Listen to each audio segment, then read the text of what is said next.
পেড্ডি ছবিতে জাহ্নবী কাপুরকে ঘিরে আলোচনা যখন তুঙ্গে, ঠিক তখনই দক্ষিণী চলচ্চিত্র শিল্পে নারী অভিনেত্রীদের অভিজ্ঞতা নিয়ে খোলামেলা কথা বললেন তামান্না ভাটিয়া।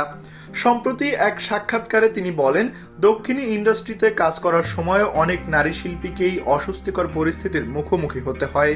তামান্নার কথায় অনেকেই এমনভাবে এক দৃষ্টিতে তাকিয়ে থাকেন যা স্বাভাবিক মনে হয় না।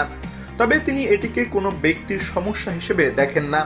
তার মতে, দীর্ঘদিনের পিতৃতান্ত্রিক সামাজিক মানসিকতা এবং নারী পুরুষের সীমিত সামাজিক মেলামেশার কারণেই এমন আচরণের জন্ম হয়েছে।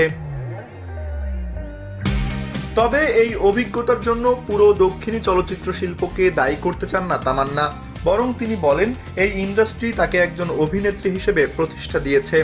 এখানে কাজ করে যেমন অসংখ্য ভালো মানুষের সান্নিধ্য পেয়েছেন, তেমনি পেয়েছেন সম্মান ও ভালোবাসাও। একই সঙ্গে কিছু বাস্তব সমস্যাও রয়েছে, যেগুলো নিয়ে এখন খোলাখুলি আলোচনা হওয়া প্রয়োজন বলে মনে করেন তিনি। তামান্নার বিশ্বাস, সময়ের সঙ্গে পরিস্থিতিও বদলাচ্ছে। এখন অনেক নারী শিল্পী নিজেদের অভিজ্ঞতা প্রকাশ্যে বলতে সাহস পাচ্ছেন। নতুন প্রজন্মের নির্মাতা, অভিনেতা ও কলাকুশলীরাও নারী সহকর্মীদের প্রতি আগের চেয়ে অনেক বেশি সচেতন ও সংবেদনশীল। তাই ভবিষ্যতে কর্মপরিবেশ আরও নিরাপদ ও সম্মানজনক হবে বলেই তার আশা। মাত্র 15 বছর বয়সে অভিনয় জীবন শুরু করা তামান্না গেল 2 দশকে তামিল, তেলেগু ও হিন্দি সিনেমায় নিজেকে প্রতিষ্ঠিত করেছেন।